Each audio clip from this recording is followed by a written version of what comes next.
I've spoken to all the witnesses and asked that they be prepared to, speak less than 10 minutes.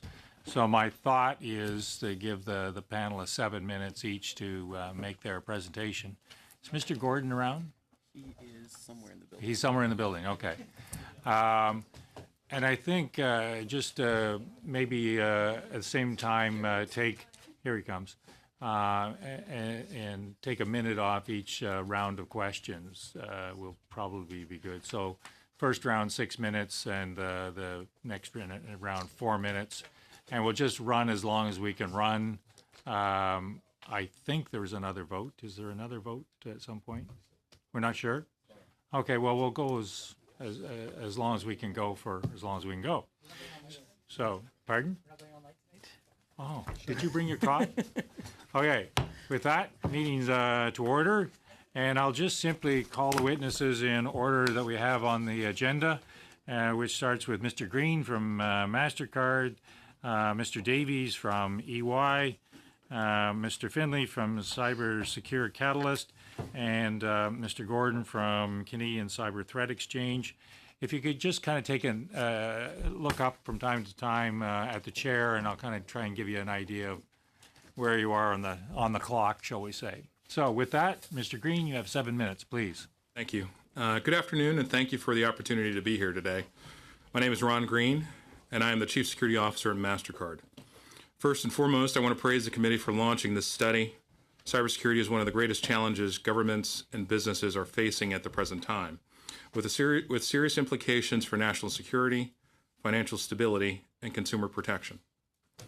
I also want to congratulate the Government of Canada for launching its National Cybersecurity Strategy and establishing the Canadian Centre for Cybersecurity. I had the opportunity to meet with the leadership of the Centre today, and we at MasterCard look forward to supporting their work however we can. Cybersecurity is a top global priority for MasterCard. Safety and security are foundational principles for every part of our business and the innovative technology platforms and services we enable.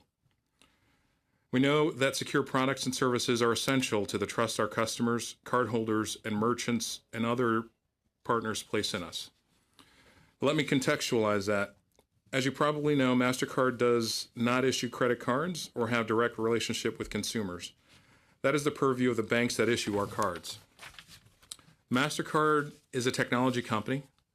We provide the network that allows a consumer to use their MasterCard virtually anywhere in the world in more than 210 countries and territories and have those transactions processed in seconds, connecting 2.5 billion cardholders with tens of millions of merchants. For us to provide value to banks, merchants, and consumers that use our network, we must provide safety and security. We cannot afford to have any interruptions in the operations of our network. We are also investing in innovation, enhancing our capabilities in-house, acquiring cutting-edge technology companies, and nurturing our StartPath group of curated startups, including 5 in Canada.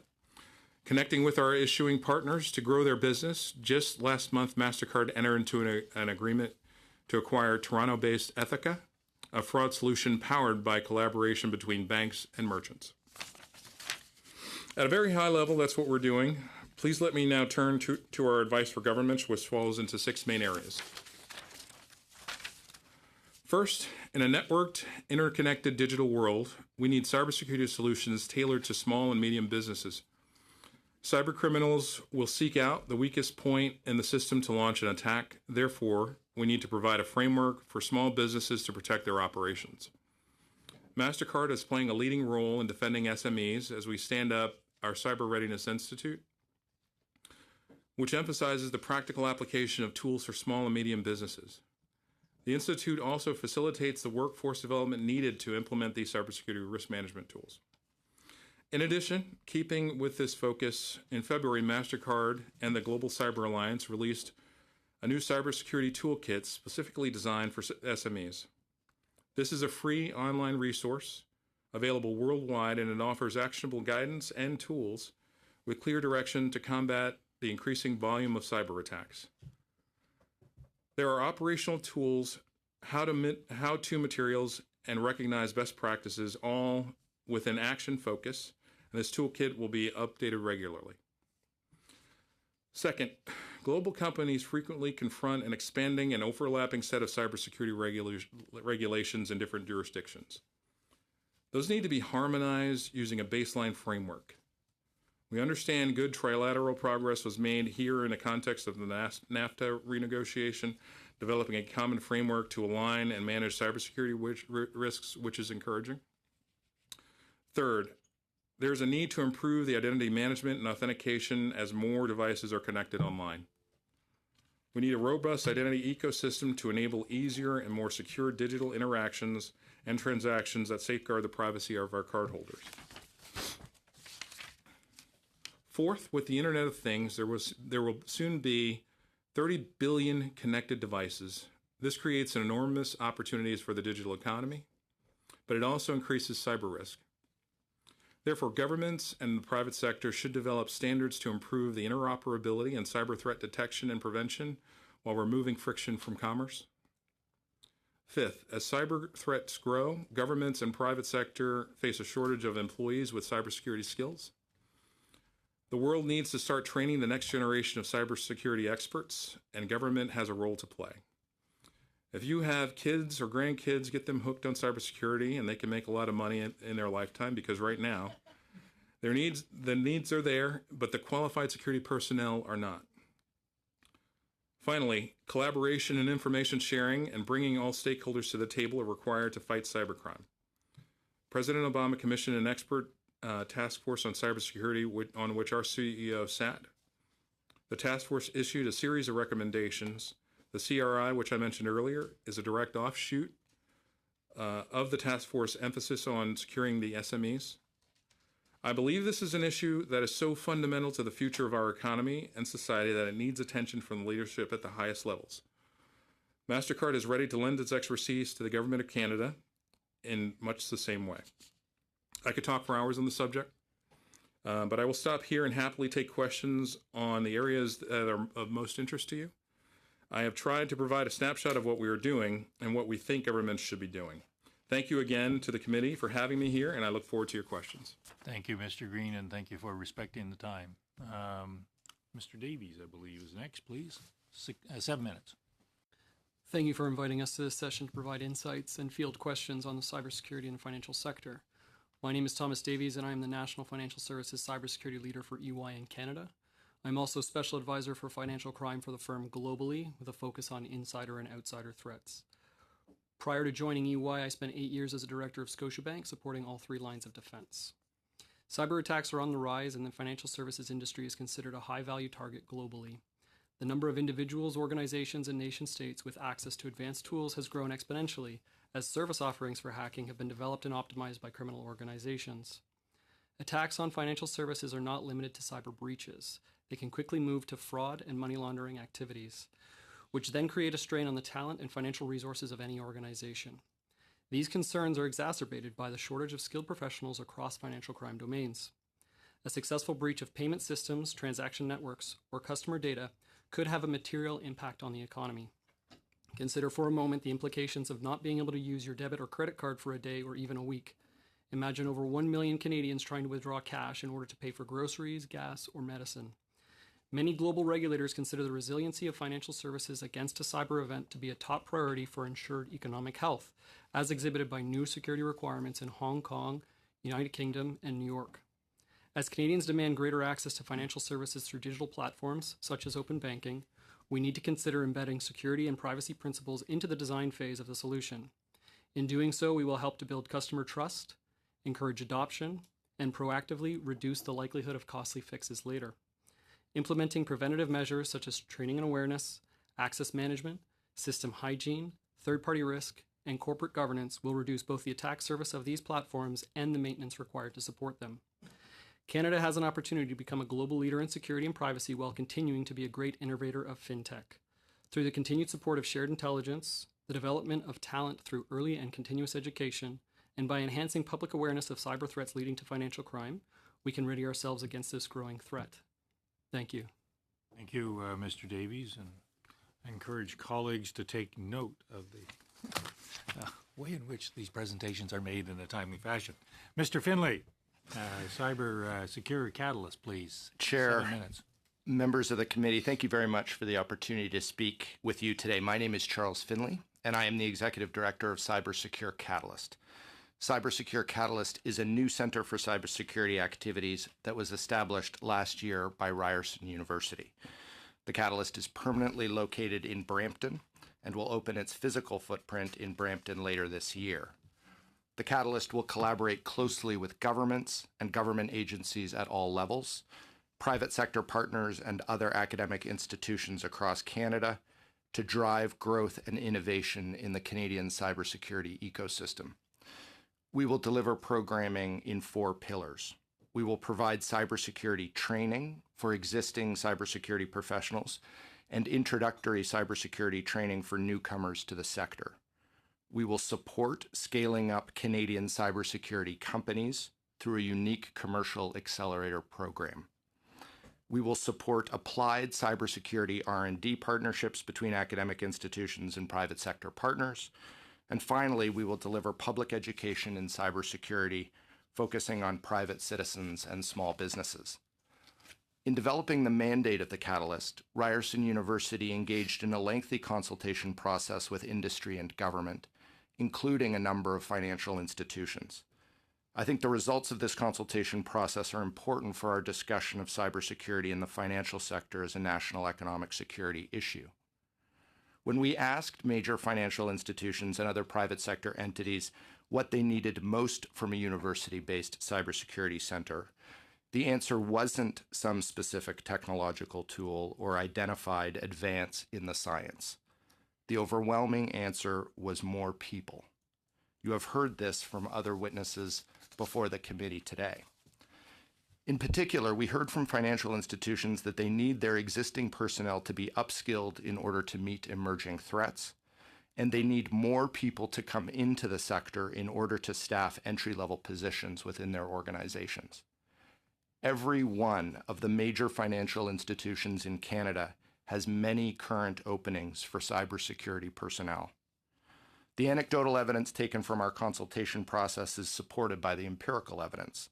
As you have already heard from other witnesses in this hearing, in July of 2018, Deloitte and the Toronto Financial Services Alliance released a report that estimated that the demand for cybersecurity personnel in Canada was increasing by 7% annually, and that 8,000 cybersecurity positions need to be filled by 2021.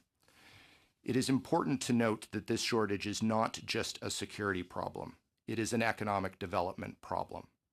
The lack of trained cybersecurity personnel creates staffing challenges for the regular operations of these financial institutions, but it also impacts these institutions' ability to create new and safe products and services for domestic and international markets. Crucially, the lack of trained personnel seriously impacts the ability for small and medium-sized Canadian cybersecurity companies to grow. An interesting way to see the Canadian labor market problem in cybersecurity is to travel to Israel. Israel is generally acknowledged to have the strongest cybersecurity technology ecosystem in the world. The Israeli government has established a new major center for cybersecurity activities in a small town in the Negev desert about an hour by car from Tel Aviv called Beersheba. In January, I traveled to Beersheba to meet not with Israeli companies, but with representatives of Canadian financial institutions who have established offices at Beersheba because they can find cybersecurity talent in Israel much more readily than they can in Canada. That is the bad news. The good news is that this problem is well understood and efforts are being made to address the issue. This federal government's investments in cybersecurity in the 2018 budget were significant, in particular with the establishment of the Canadian Centre for Cybersecurity. The Centre is already acting as an important partner and voice for the cybersecurity sector in Canada. In the recently released 2019 budget, this government made cybersecurity a priority, allocating $80 million to post-secondary institutions to expand the pipeline of cybersecurity talent in Canada, among other measures. Of course, there is always more to do. In our view, training programs should focus on 2 key cohorts: young people in K-12 and demographic groups that are seriously underrepresented in the cybersecurity sector. Young people are not necessarily inclined to view cybersecurity as an interesting or exciting field of study or future employment, but this can change with the right engagement. And finally, we will not solve the labor market issue in cybersecurity for financial institutions or for any other institutions if we don't open the cybersecurity sector to more women, racialized groups, new Canadians, Indigenous Canadians, veterans, and to those who have been displaced from legacy sectors. There should be efforts made to specifically focus on opening training and industry placement opportunities to individuals from these groups, and that is something that we will focus on at the Catalyst. Finally, as our economy continues to transform, we see exciting opportunities to build talent pipelines between sectors where human labor is being displaced and the cybersecurity sector where the need for qualified personnel is growing. Thank you very much, and I'd be pleased to take your questions. Thank you, Mr. Finley. Mr. Gordon, 7 minutes, please. Thank you, Chair. I would like to thank the committee for giving me the opportunity to speak today about cybersecurity in the financial sector. I'm the Executive Director of the Canadian Cyber Threat Exchange, or CCTX for short. I'll highlight the work of the CCTX because I believe it has a direct bearing on the current focus of this committee's inquiries. The CCTX is a not-for-profit organization established by the private sector with two broad mandates. First, we operate a cyber threat information exchange to deliver actionable intelligence to our members. Second, we provide a collaboration hub for the sharing of best practices among cybersecurity professionals. We're a relatively new organization, having commenced basic operational capacity just 2 years ago. I'll provide a few additional comments on our services in a minute. The founding principles of the CCTX make it unique. First, our aim is to attract members from all sectors of the economy, not just those from critical infrastructure. We currently have members from accounting companies, law firms, the health sector, construction firms, entertainment companies, airport authorities, and technology companies, amongst others. Second, the large companies which founded the CCTX made it clear that the CCTX cannot be just for large organizations. We need to attract small and medium-sized organizations. In every sector of the economy, all sizes of organizations are experiencing cyber attacks. We've grown from the initial 9 founding members to just under 60 today, with additional applications being processed weekly. In January this year, we changed our membership and fee structures to make membership more attractive to small and medium-sized organizations. Those changes have been really well received. Small-sized organizations now represent 28% of our membership, and we're working to ensure that that number grows significantly.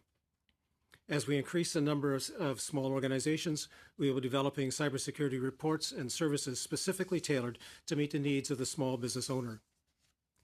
And I'll briefly highlight 2 of the service delivery areas. We operate a cyber threat information sharing hub. Threat information is provided by participating member organizations. The threat intelligence received does not contain personal information, and the source of the information is anonymized. The CCTX also receives cyber threat information from the new Cyber Center. We're pleased to be the first organization to sign a collaboration agreement with the new Cyber Center. This is an important partnership for the CCTX and the government. We believe that full cybersecurity capability, or we will benefit from the full cybersecurity capability that the government offers, and the government is going to benefit by us being able to extend the reach of what they're doing out to small parts of the economy that they no longer, or that they don't service, particularly those areas outside of the core critical infrastructure. The CCTX also offers its members an opportunity to provide threat-related information to the government while keeping their identities anonymized. As we continue to grow, we'll provide the government with a broader understanding of how the cyber threats are impacting the entire Canadian economy. This committee has previously heard from witnesses on the importance of developing the cyber workforce required to defend the Canadian economy. The CCTX plays a role in assisting the private sector in developing and retaining the skills they require. Our cross-sector collaboration capability provides a variety of forums to bring together cybersecurity professionals to share best practices and ideas. Practitioners get together to discuss new topics such as the new techniques that are being used by attackers, new defense technologies and strategies, and changes in the legal landscape which companies should be aware of. We deliver this capability through monthly webinars and in-person collaboration events. The time employees devote to participating in these events contributes to their retention of their professional certifications. Financial institutions understand the importance of collaboration, which is why all 6 of Canada's largest banks belong to the CCTX. The banks recognize that through collaboration, they can raise their own defenses and make it more expensive for the attacker. We provide a unique cross-sector sharing forum. As an example of the beneficial and unique relationship with the CCTX, there's work being done through our portal between the financial institutions and telecommunications companies on a very specific cyber threat. Banks have built an impressive capability to defend their networks from cyber attack, and they are now launching a new initiative through the CCTX. They would like to share their expertise with SMEs and are working with us to help raise the maturity of SMEs in every sector supply chain, not just those relating to financial services. Each bank has identified an area of expertise, and presentations have been developed which focus on the needs of small and medium-sized enterprises. We're currently working on a delivery mechanism for this important initiative. Collaboration starts with building a trusted relationship. The CCTX provides the environment where the trust can flourish. We're building a community where members don't have to be operating in isolation. When a crisis occurs, they have a community to which they can reach out for assistance. Creating this organization that shares threats and best practices across sectors and all sizes of companies is a key pillar to achieve the desired level of security in order to protect Canada's economic prosperity. Collaboration means you don't have to do it all yourself, because none of us are as smart as all of us. I look forward to your questions. Thank you, Mr. Gordon. And with that, Mr. Spingman, 6 minutes, please. Chair, thank you very much. I'll be sharing my time with my colleague, Mr. de Burgh-Graham. My question is for Mr. Green. Mr. Green, thank you for being with us. Thank you for your expertise. I'd also like to thank you for your past service as an officer in the United States Army. I also serve on our Standing Committee of National Defense, and from the perspective of our armed forces, just wanted to let you know how much we value our friendship and alliance with the United States. Thank you. You had a chance to visit the Canadian Centre for Cybersecurity, and my interest is in small and medium enterprises. And I'm wondering if you could tell us, from your perspective, having clients who are SMEs, how much of a structural obstacle you think cybersecurity is for startup companies in Canada, and what the government of Canada should do more of or should do better in terms of basically facilitating access into the market, market entry points for those companies that are data centric and that depend on cybersecurity. And especially so when with many small startups and having visited a number of them, security is maybe not top of mind, and it needs to become part of everything that we do, not just for small businesses, but just as people. When you leave your house every day, you lock your door. You need to have just a certain level of cybersecurity hygiene in your everyday life. Businesses, especially those that have data available to them, it needs to be part of what they do. Now, we're at a point in time where we need to help them with that. So best practice sharing and access to experts. That's one of the reasons why we engage with the Global Cyber Alliance. We sit on many groups that provide best practices and how-tos, but it's enabling tools, making tools available to a small business to actually help them do something rather than just tell them these are the things you should think about. Give them the tools and access to the expertise. I think the Cyber Center, they're certainly working on ways to disseminate or provide information to the small businesses. They'll never have intelligence organizations like I've got, but certainly you can break down the information enough to help them on the journey to get more secure. That's very helpful. I'm going to hand it over to my colleague. Thank you. Thank you. Mr. Davies, Mr. Green, I'm not sure which one to answer this, but how does liability work for financial institutions who had losses related to cybersecurity?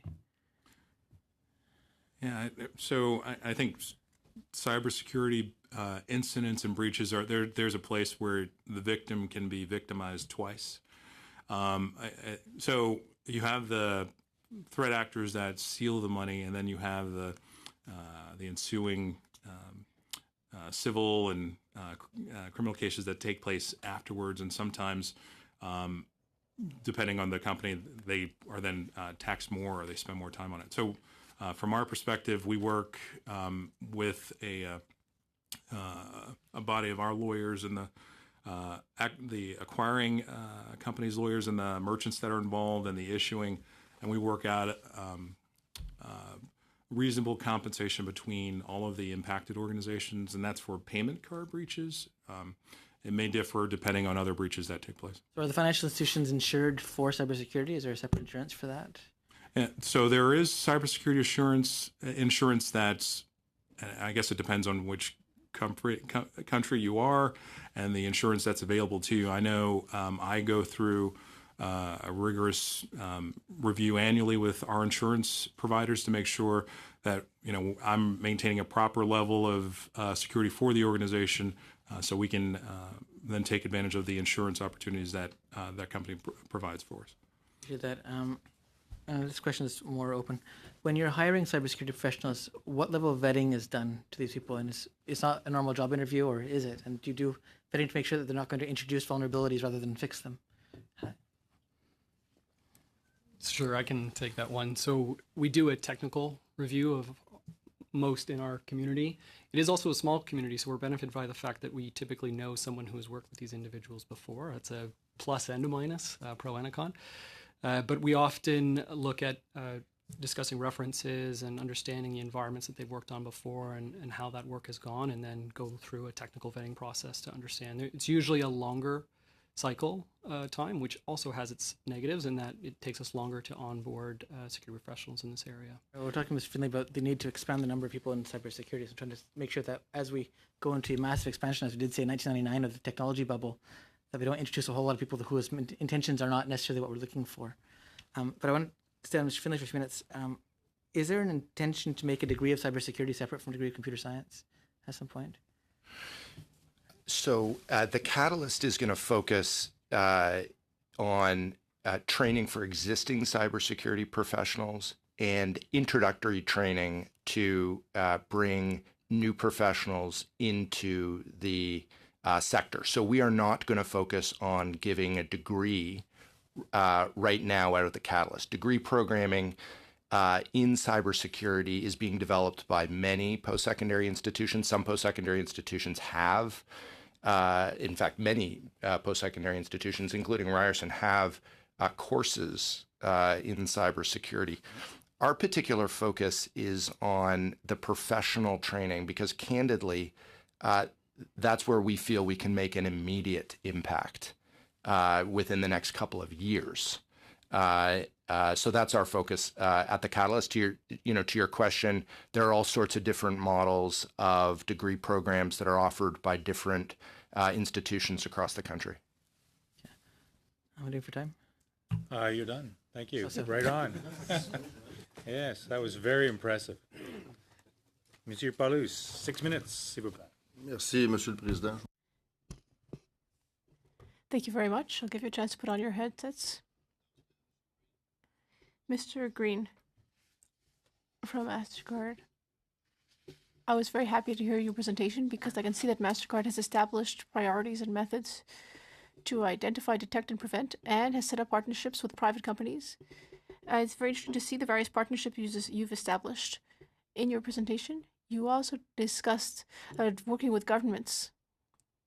And so here, there may be partnerships as well between different countries. So I'd like to know what Canada's strong points and weak points are compared to other countries and where we could have an impact.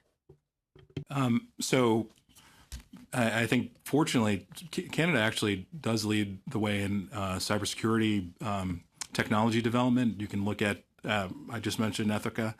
We also acquired a company called NuData, which powers a lot of the security control features that we enable within mobile devices. So I think there's an opportunity to continue that effort to develop new cybersecurity solutions that can help the marketplace, the fintech environment. So I think that is a strong place to come from. You are also, just being at the center, you're very open to working more collaboratively with the private sector. And so the ability to share intelligence information. So there are things that we have an opportunity to see globally that may be of interest to your teams, and hearing from your teams about new threats that are out there that give us an ability to more proactively prevent or stop things from happening. That's of big interest to me. Lorsqu'on parle de Regarding threats, there are clearly threats that come from individual actors, hackers, but when we talk about state-sponsored attacks, countries like perhaps China or other countries that might want to attack our systems. For you as a private company, what is your reaction to a cyber attack that is caused by a government? Would you expect the government of Canada to react? Should government resources react? I suppose you would also react, but would you also expect help from the government? So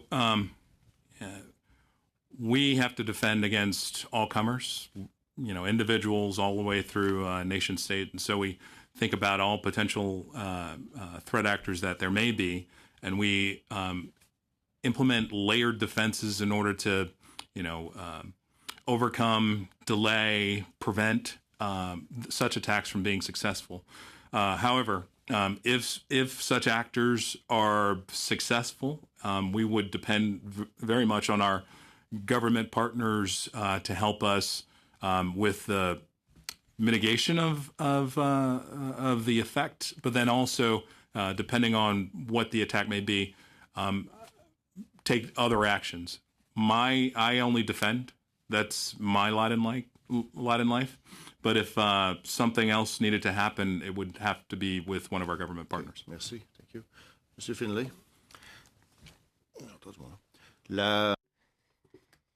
Mr. Finley, we can see the importance of everyone working together, the private sector, governments, and also academia.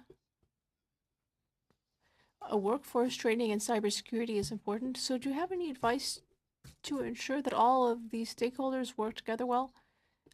And especially because I think that the quickness of reaction in cybersecurity is particularly important. We can't get bogged down in over much red tape. So do you have any advice on that?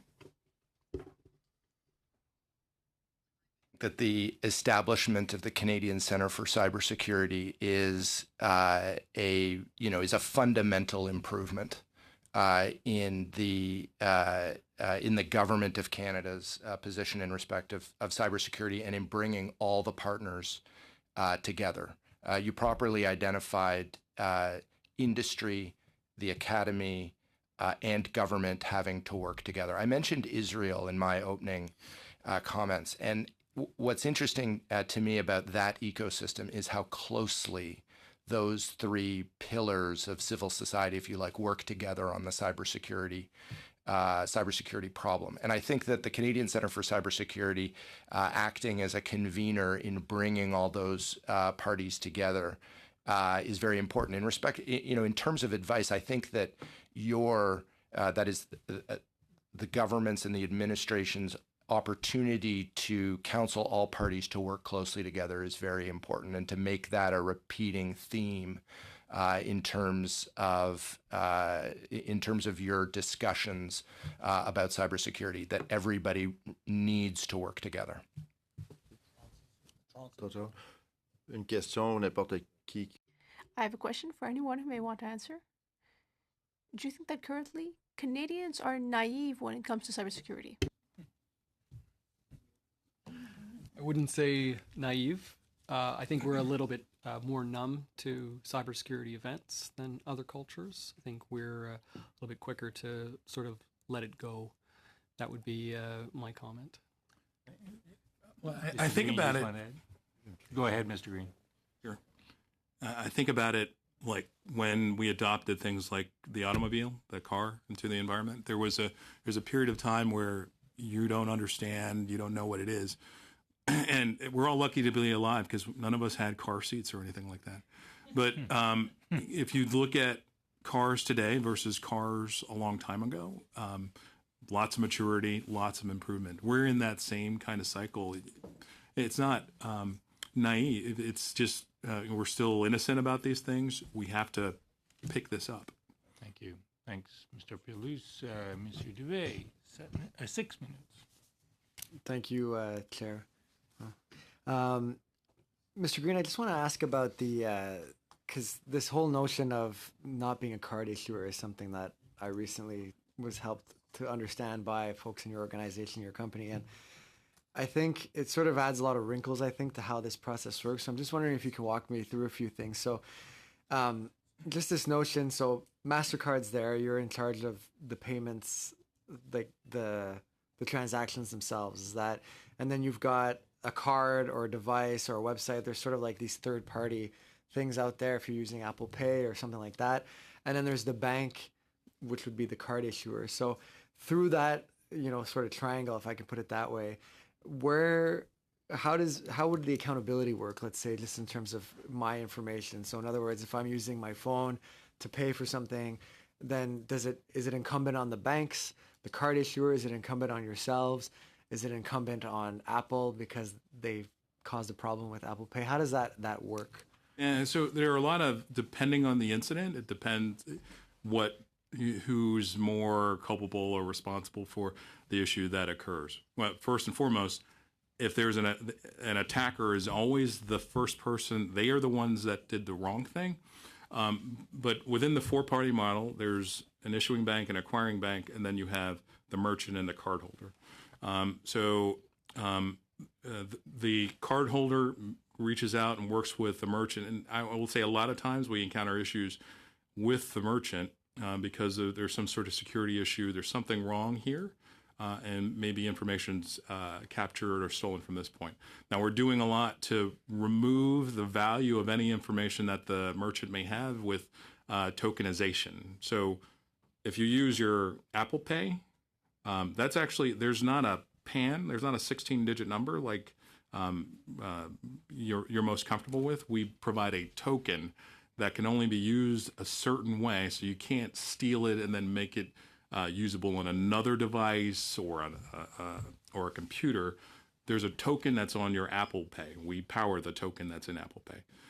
So we're taking that tokenization and Mr. Green, for the edification of the chair, who's particularly dull, Sure. But possibly other members might also find tokenization to be a concept that they haven't heard before. Sure. I wonder if you could give a brief explanation of what that means. Okay. So the 16 digits that make up your card is we call it a PAN. It's a certain number that you're most common to use. You know it and you see it because it's on your plastic card. A token is something we create. It actually works throughout systems, but we can create them and throw them away and reuse them. It's not as fixed as just that 16-digit number. So when we create a token, and like in the case of a merchant, where we replace PANs and we work with them to place tokens, if they are breached and the tokens are stolen, it doesn't matter.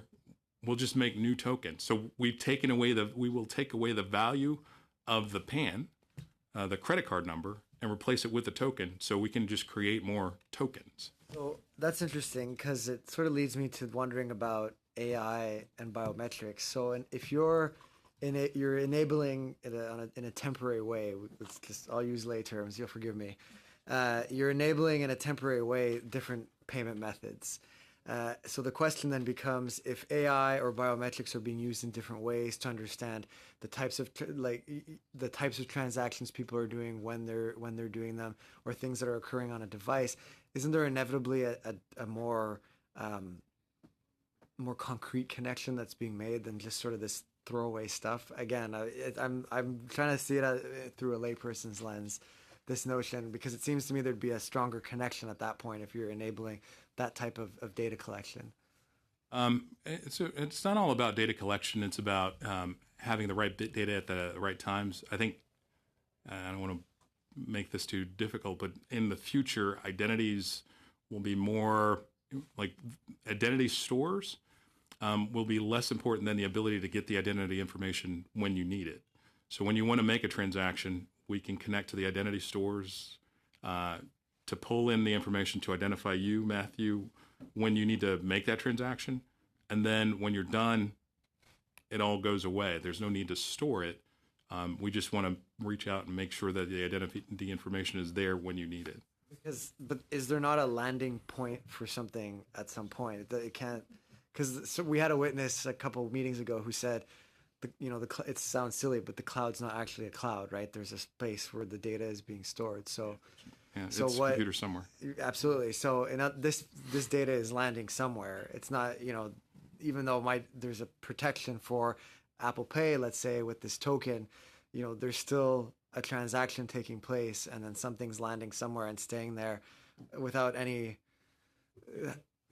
It can be transitional. So it's there for a period of time. It's not there for always. It's there when you need to do the thing that you're trying to do. And then when it's no longer needed, it's gone.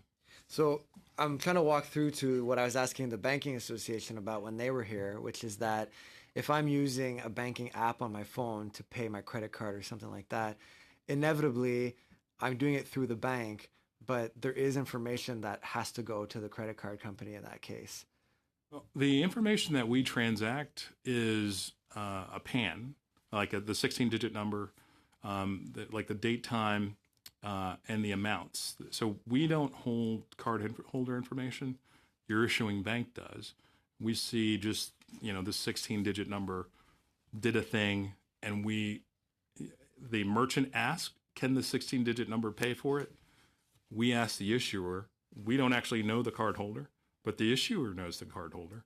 And the issuer says, yes, that 16-digit number that belongs to Matthew can pay for that. And then we pass that information back to say, yes, they can pay for it. And then a charge goes back. So it's all information that passes from one side to the other, depending on what you're asking for. My question is just, so in other words, you would have the merchant name, the card number, and the amount, essentially. Yes. And then that's not necessarily stored in Canada, so is that subject to protection from Canadian law? So we have to be compliant to Canadian law for the data for Canadian citizens. Now, right now, the majority of transactions take place at our St. Louis or Kansas City facility. There are other locations that also do work for us. One of the things, as we think about some of the data needs to remain local only. From where I sit globally, I can see threat actors attempt to work against the payment system, no matter where they are. But as countries localize or look for localization of data, and that the data can't be used in other places, the ability for me to analyze and see where the threat actor moves becomes more difficult. So the threat actor, they don't care about border. They're willing to attack Latin America or Europe or Canada or the US. If I can see their attacks taking place in Latin America, but I'm not allowed to use that information to help protect another country, the attacker can then move without me using the learning to protect the other device. So the attackers can continue to attack different places without me using the information to help protect. Thank you, Mr. Dubé. Thank you, Mr. Green. Mr. Picard, you have a token Merci. question? I will ask my questions in French, if you don't mind. Mr. Davis, du côté... Mr. Davies, on the consulting side, when you work with a client, with financial institutions, one of the business challenges is to manage the necessary investment for cybersecurity and the associated risks. So there must be a balance between what I invest for security so that the possible damages won't be as extensive to compensate for what I may have invested in security. For a long time, there's been a perception of financial institutions. We've had the sense that they limited their investment in security and instead preferred to pay for incidents because there wasn't an appropriate offset between the two to make it worth it. Is that still the case, or have things changed? No, so I would say that they are investing heavily in protection and cybersecurity. There is brand and reputational risk. While in the community we talk about not competing on security itself, I believe the financial institutions do compete on customer trust. The biggest issue the financial institutions have today is actually having the individuals necessary to deploy the capital. So they have robust budgets and they've set aside adequate funding, but to try to get through as many projects as they do with the limit in skill shortage, it becomes a challenge. Est-ce que les investissements encourus par l'industrie Are the investments made by industry? Well, are they sufficient to protect the market, given that third parties who have access to financial institutions may not have the necessary budgets or means to protect themselves and may then constitute a risk to the financial system? So third parties that do service financial institutions are considered one of their greatest risks. I mean, the financial institutions develop a really strong security program, but then can be weakened by an external party. And third-party risk is something taken very seriously by the financial institutions. I think one of the issues is that people believe that cybersecurity is an overly complicated domain when a lot of breaches occur due to the basics being missed.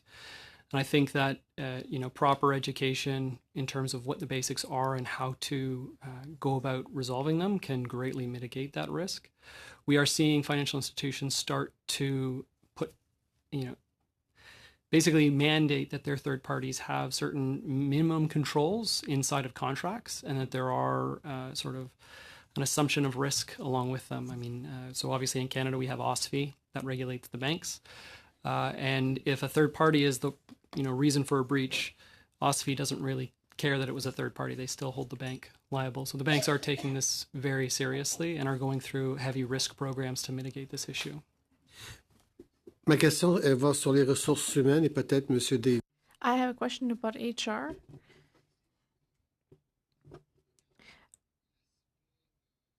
On the consulting side, there's the issue of personnel and recruitment, and on the client side, for example, MasterCard,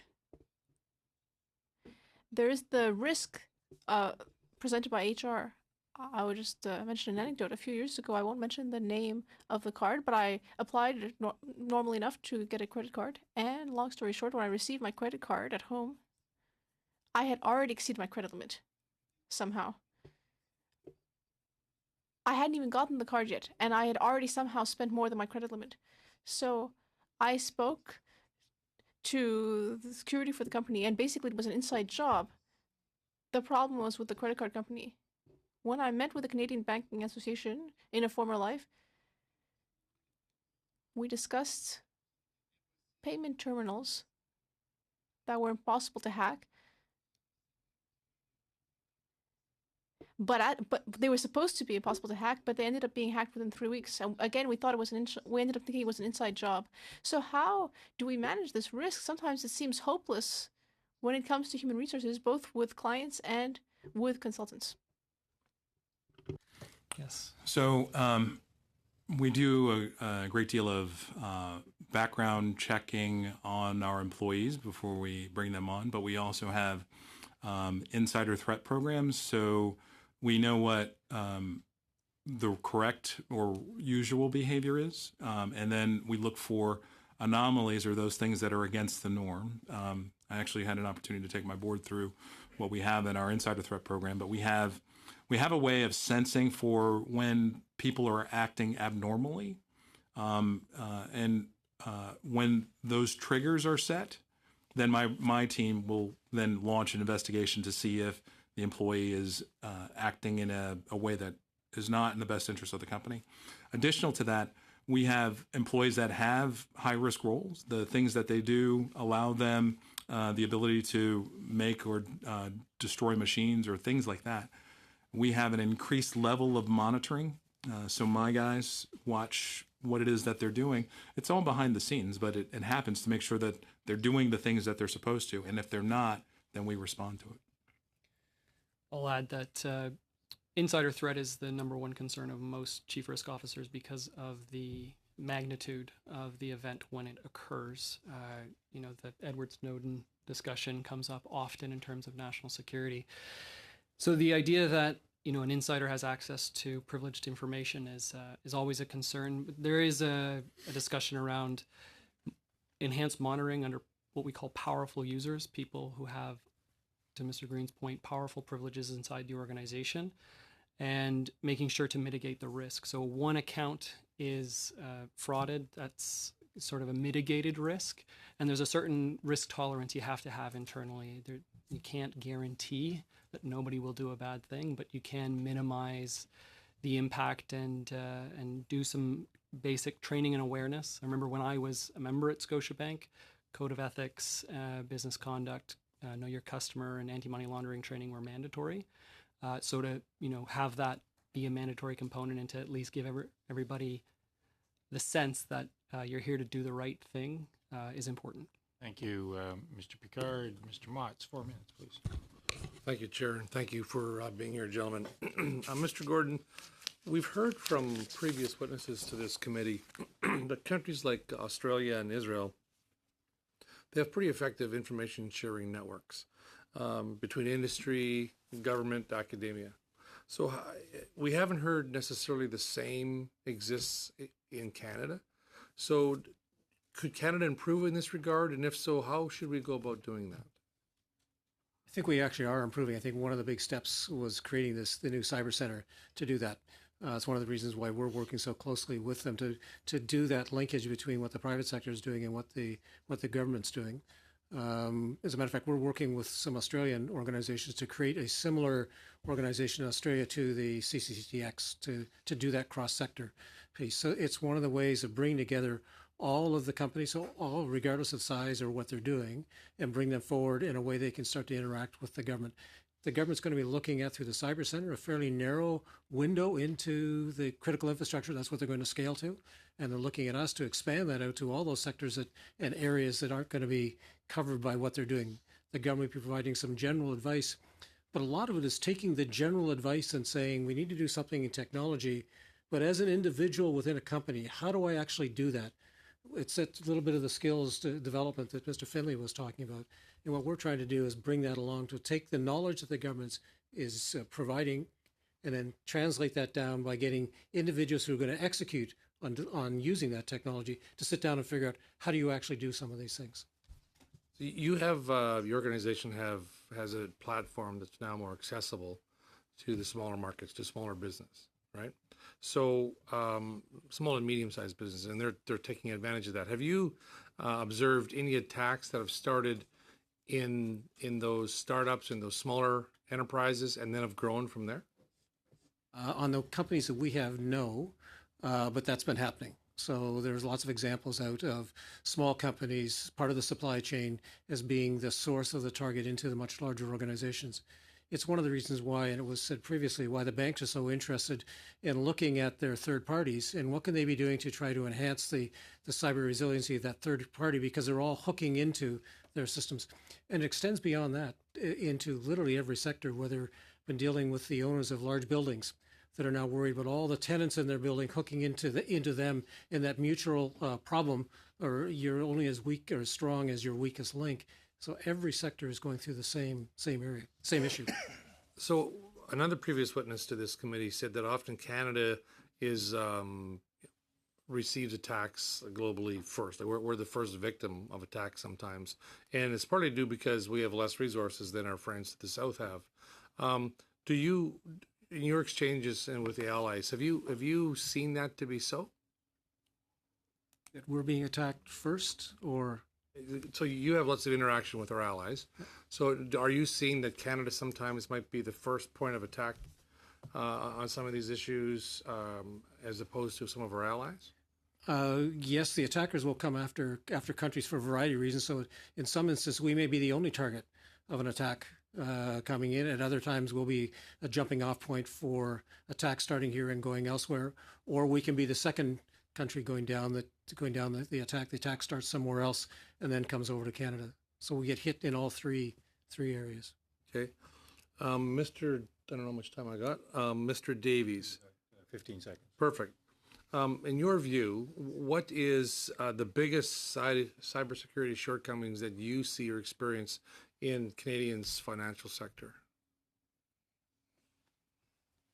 So the biggest issue that they have is legacy sprawling systems, and proper hygiene over those systems is still extremely challenging. A lot of older systems that security tooling doesn't really exist for, where they have to build a ring fence, or as what we call a ring fence to protect that asset, is still the number one issue, and it sucks time.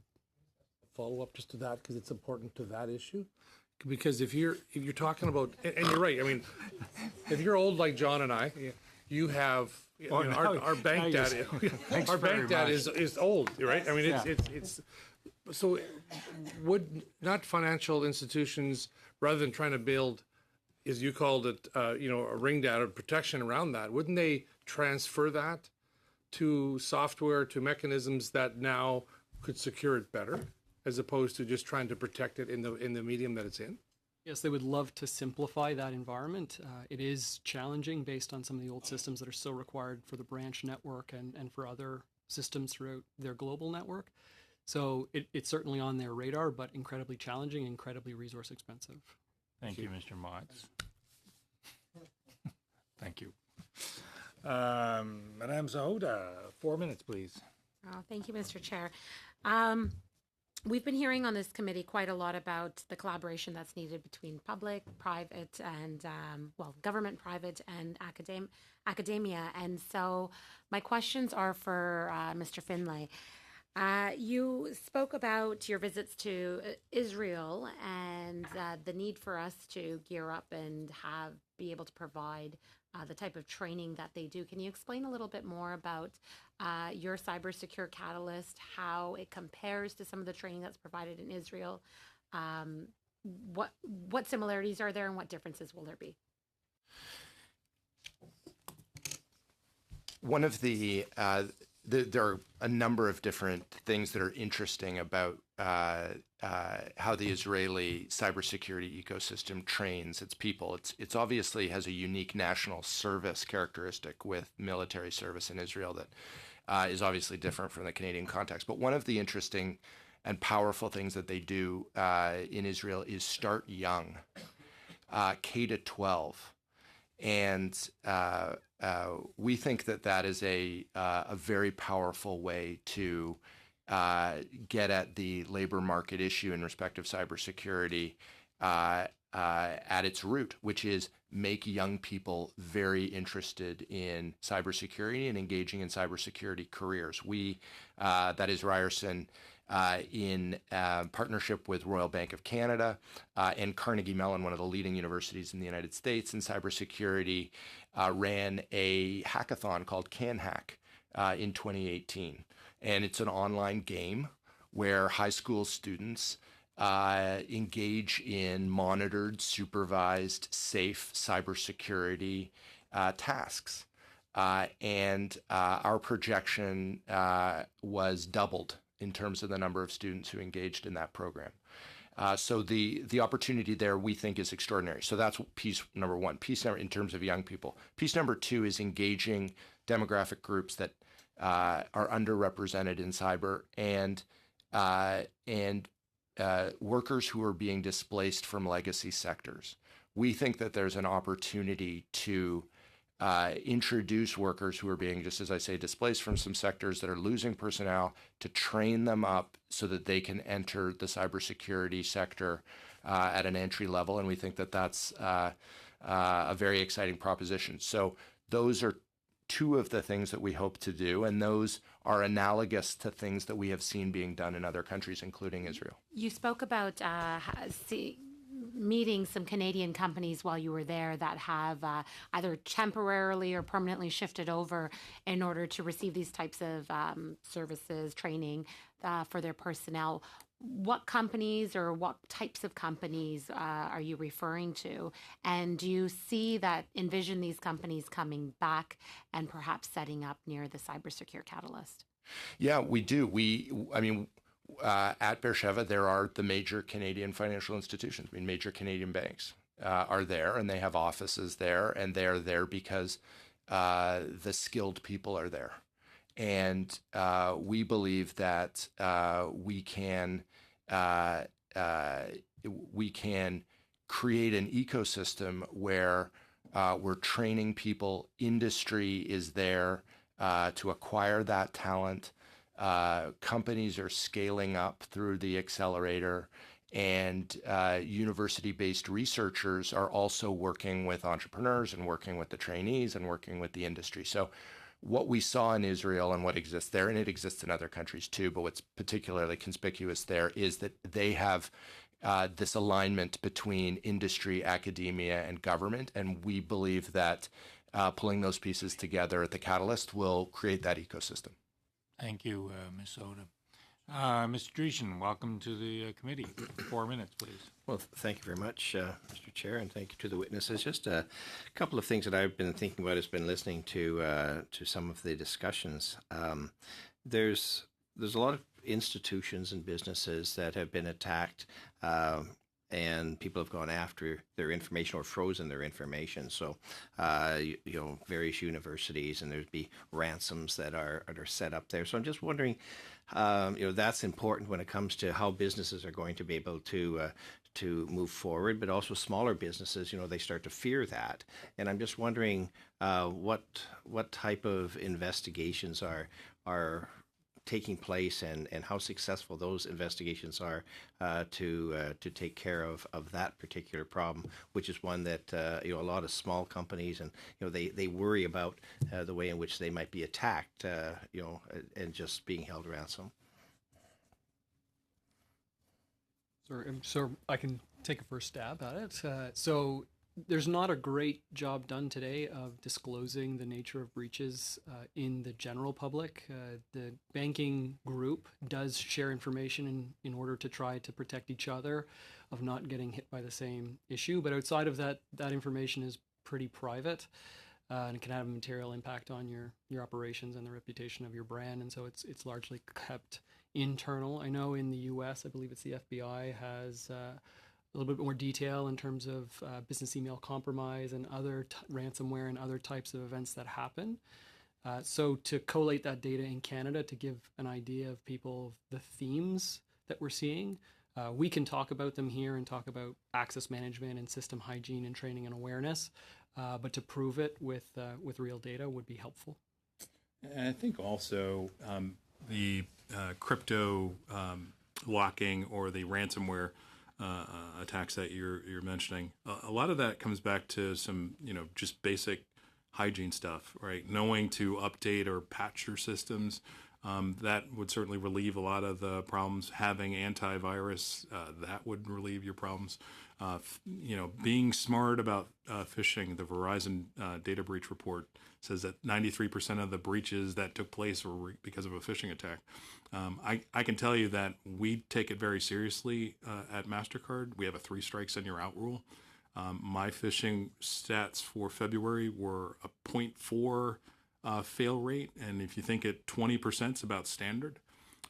So helping those smaller businesses understand the basic things that you need to have, and in case it all goes wrong, backing up your stuff so that if it is locked up, restore it, then you can overcome your problem. I guess the other question I have, and of course there's a lot of money that's being made in the fear factor, and I think back to Y2K, and the way in which that everybody was so concerned about what was going to happen to the computer systems and so on, and a lot of people were making money solving a problem which you folks maybe know whether it was serious or not, but a lot of others thought that it was simply a hoax. But and maybe you can comment on that. But I guess my concern too is on protection of intellectual property.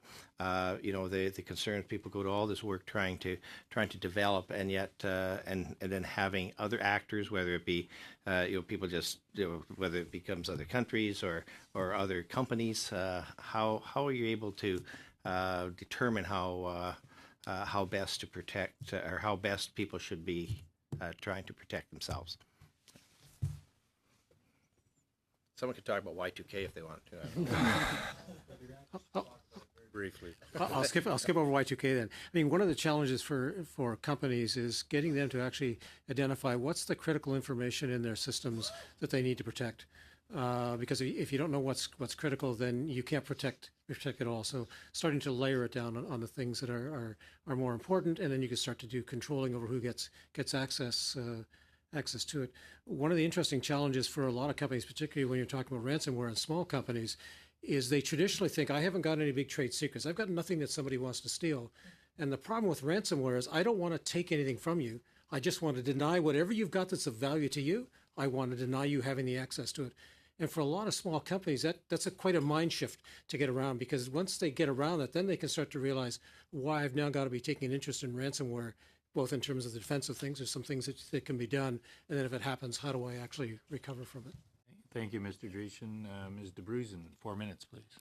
Thanks. Perhaps I can get some direction from the chair because I'm also on for the next 7-minute block. So am I 10 minutes in which I can share with someone? Well, that's pushing the envelope, isn't it? Well, I'm just asking. I figured it's better for me to know. My thought was that we because of the efficiency of the witnesses we have, that efficiency has actually spilled over into the members, and we therefore have about a half an hour, and so we merged this.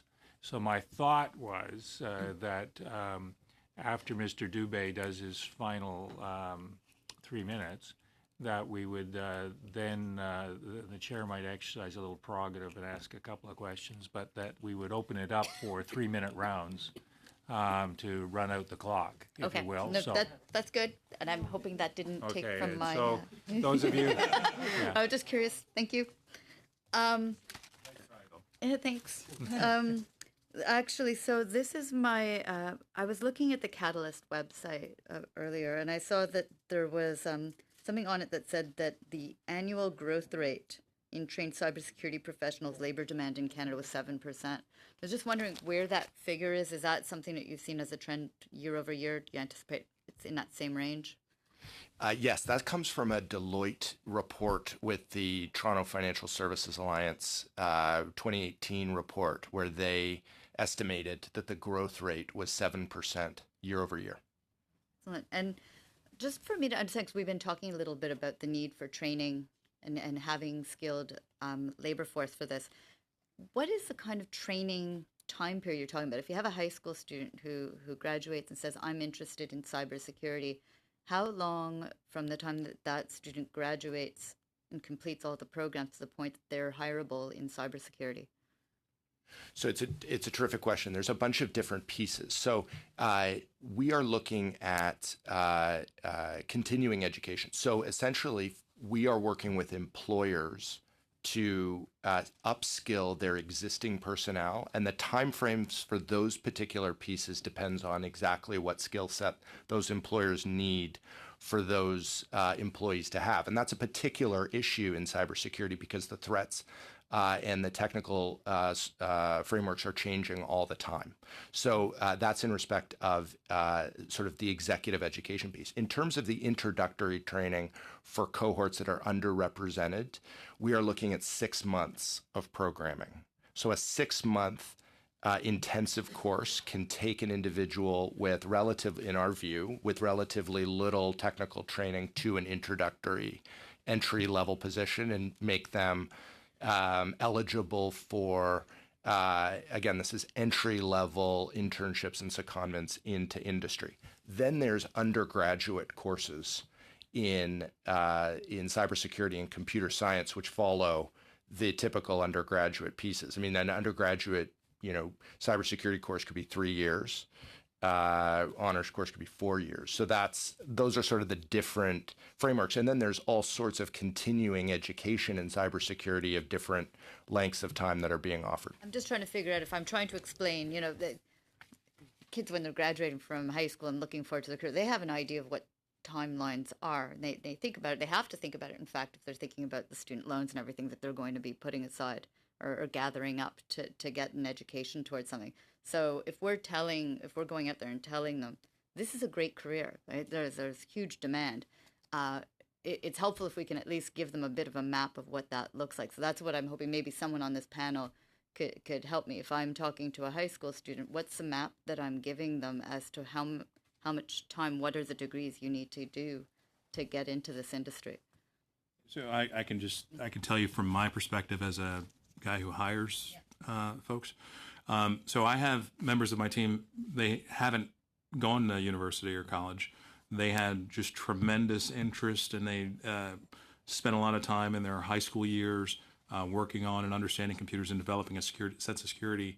And that they demonstrate themselves in our interviews and our tests, and we can see that they're going to be a good person to bring on to our teams. And they'll be strong in the technical sense, but eventually they'll run into a roadblock of management because they don't have some of the background that we'll want for management.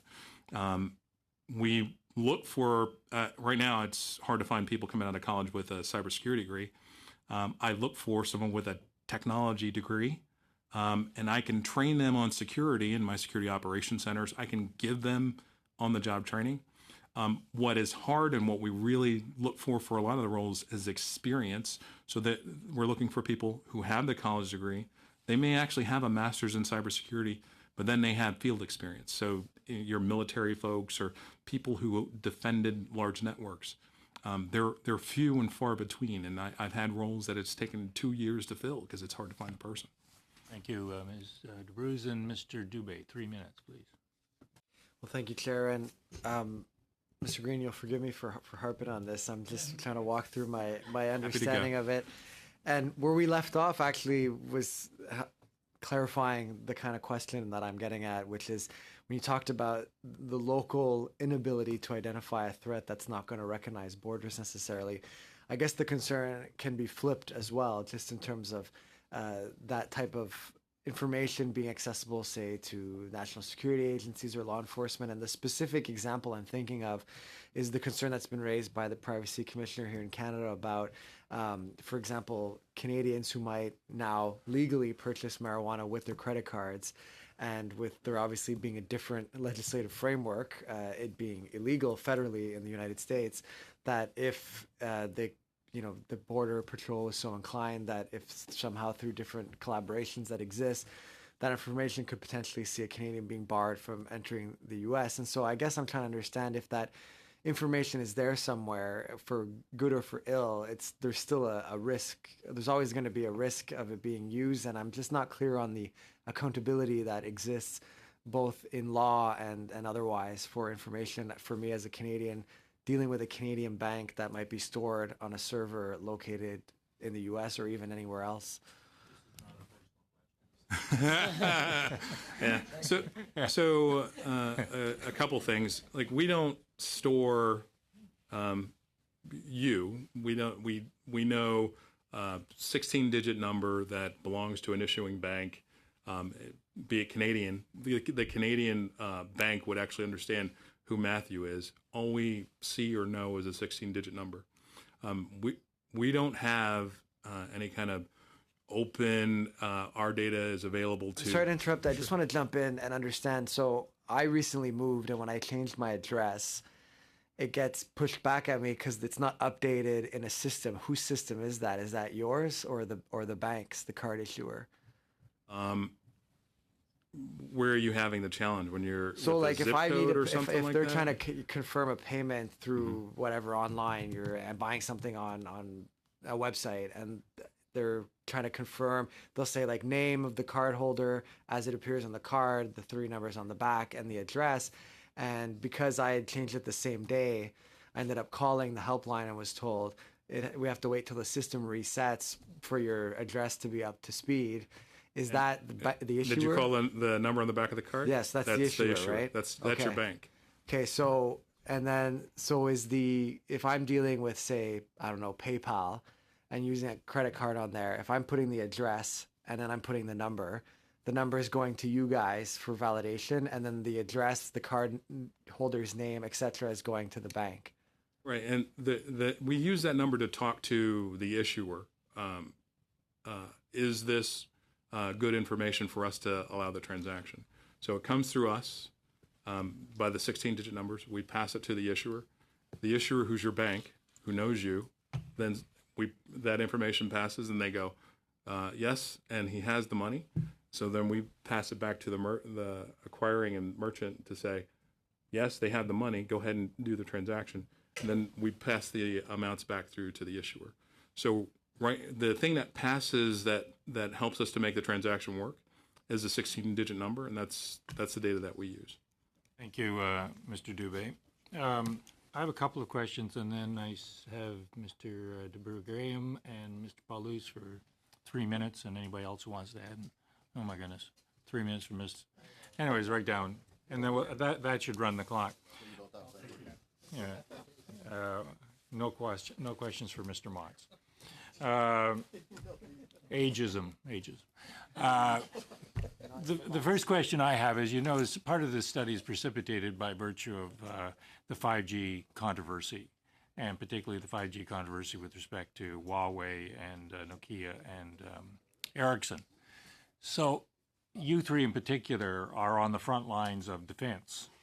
And so my question is, if this is coming down the track, and it is, how are you preparing for that, or are you preparing for that?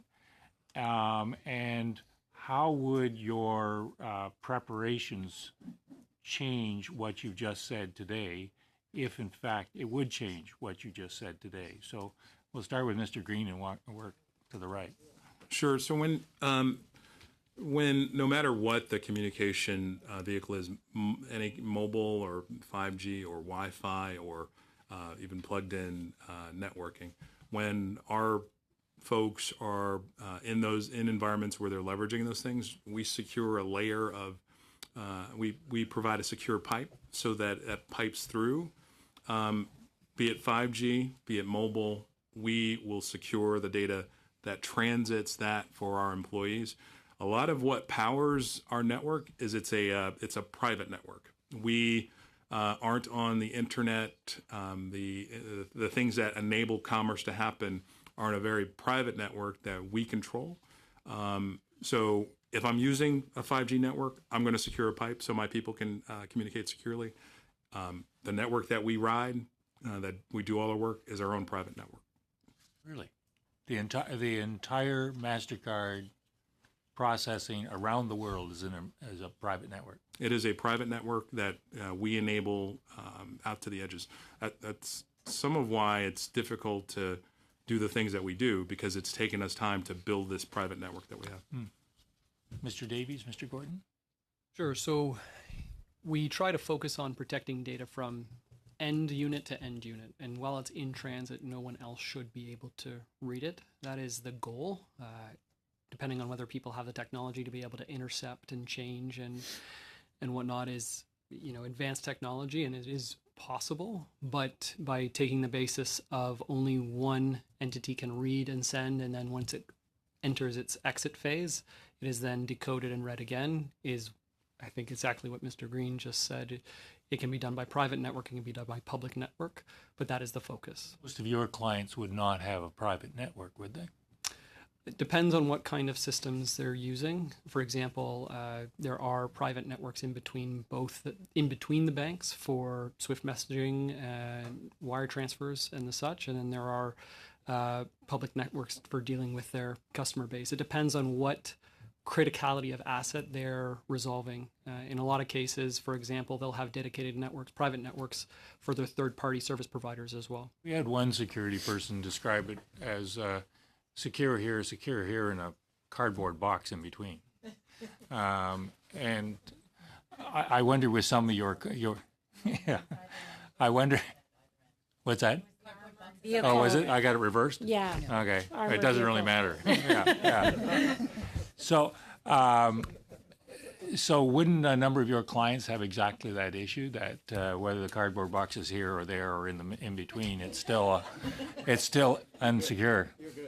Yeah, to reduce that is the goal. It's like coding a message when we used to send messages back and forth during the war in the indigenous languages that we used to, so that it couldn't be read midstream. We do the same thing today. So as it's being sent through the wire, you try to keep it as decoded as possible. But once it gets to its destination, someone has a token or a key to unlock the information and understand what's there. Okay. Mr. Gordon, do you want to add anything? From the very narrow perspective of the CCTX, it's not going to matter, because that responsibility will reside with each one of our members having to deal with it. And they have a variety of, depending on the type of member we've got, they'll be dealing with either from the financial institutions or they'll be relying on the public network. What do you mean it doesn't matter? Well, what I'm doing is I'm not monitoring their networks. So I don't see what all of my members are seeing. What I get is the result of what they're looking at on their network, and what they see anomalies coming in. That's what I actually see. So I'm not sitting and watching what's actually going on inside their network. Okay, thank you. Okay, with that, Mr. Graham.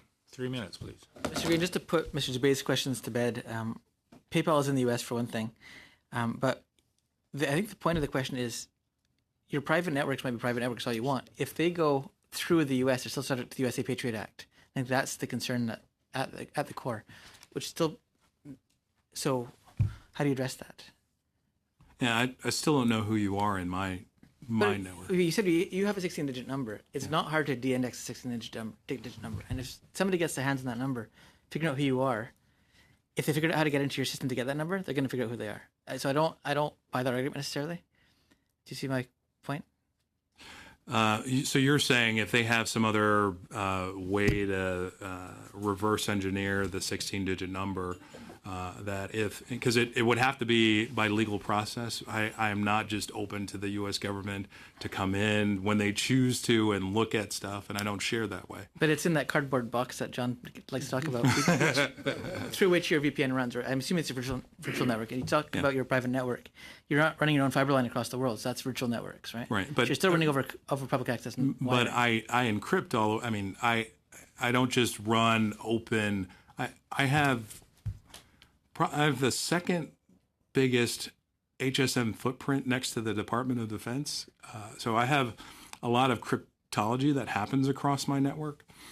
So yes, there's still a private network that may go through a third party, but it's still encrypted from me to all of my endpoints, and the transactions that cross it are encrypted. So encryption's not trivial. So could a nation state that's got some kind of way of breaking through the encryption that I'm not aware of intercept what it is that we're doing? That's possible, but not to my knowledge. I don't want to lose all my remaining seconds on this question, so I do want to get to Mr. Gordon quickly. When I got my first root password about 22 years ago, we followed something called rootprompt.org. You might remember it. It was a website that did effectively what you're doing now, CCTX, of monitoring all the current vulnerabilities and posting them so us as sysadmins could stay on top of them. Then one day, rootprompt.org got rooted, and there was no more rootprompt.org. And so what organizations do you not want in CCTX, and what are the vulnerabilities you have, and how do you address that? What organization do I not want? Yeah, because you said you want lots of organizations to join. Who do you not want? I want organizations to do two things. One, organizations that are interested in collaborating, so sharing what's going on, and also honoring the agreement that we have and what you're going to use the information for. So organizations are going to use the information to defend their networks. That's who I want. Somebody that's coming in that is going to use the information for a purpose other than that, I prefer they go and join something else. Fair enough. Mr. de Bourgain. Thank you. Monsieur Palus, 3 minutes, s'il vous plaît. 3 minutes, please. Thank you very much, Mr. Chair. For MasterCard, as an international organization, your network is linked to various banks in different countries. Currently, at the Canadian level, if you compare with European or American banks, would you say that Canadian banks are well equipped to face these challenges? Because you're working directly with banks and you're using them for your transactions. So, compared to other countries in the world, how do you feel Canadian banks measure up? I think the Canadian banks are actually, in relatively good stead compared to U.S. or European banks. I have seen banks in other places that I'm not so, confident. Yeah. OK. Ben, les banques, selon vous. In your opinion,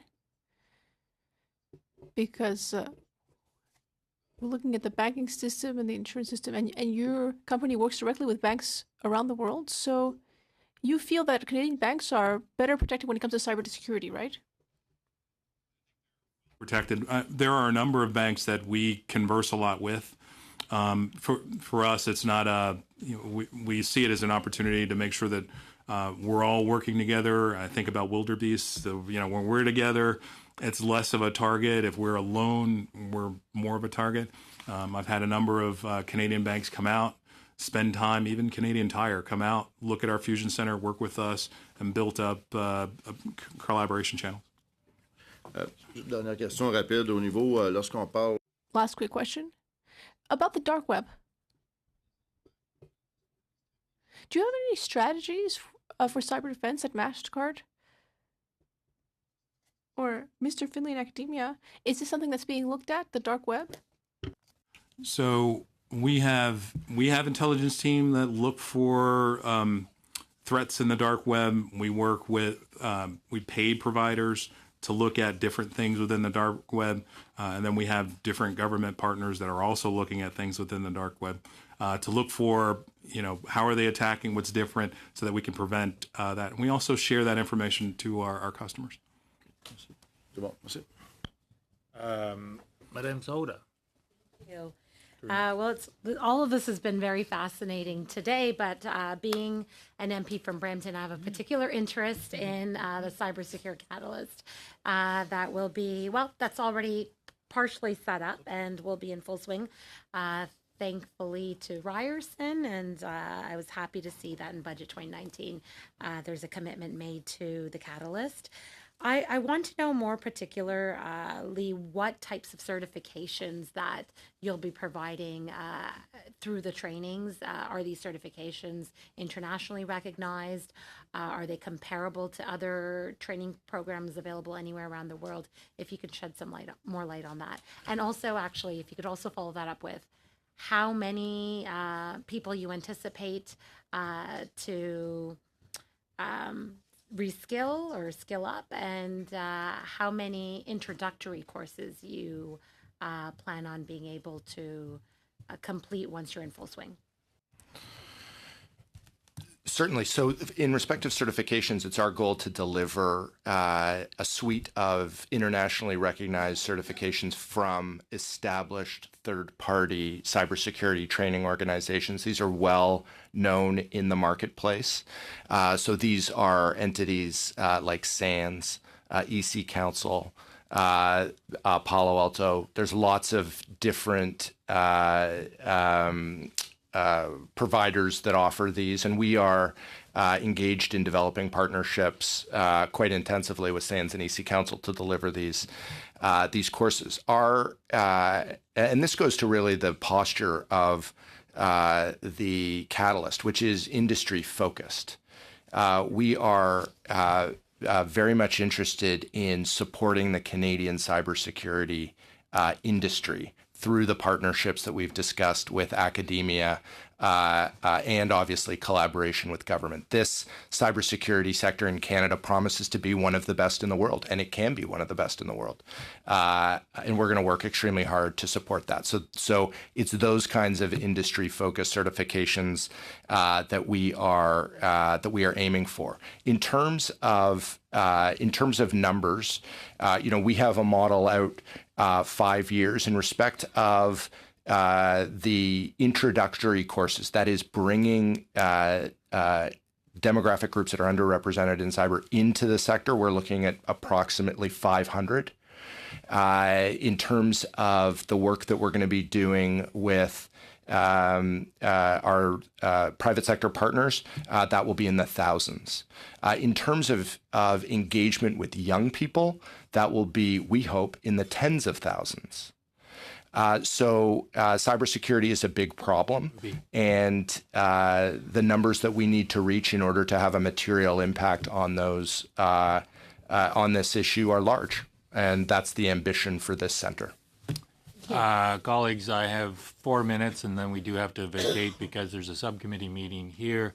Being a nice guy to Mr. Motts, that I am, in spite of his ageism cracks, split between Mr. Picard and Mr. Motts, 2 minutes each. Just one question. Okay. Mr. Davis, Mr. Green, what is your understanding of open banking and your position from a security standpoint?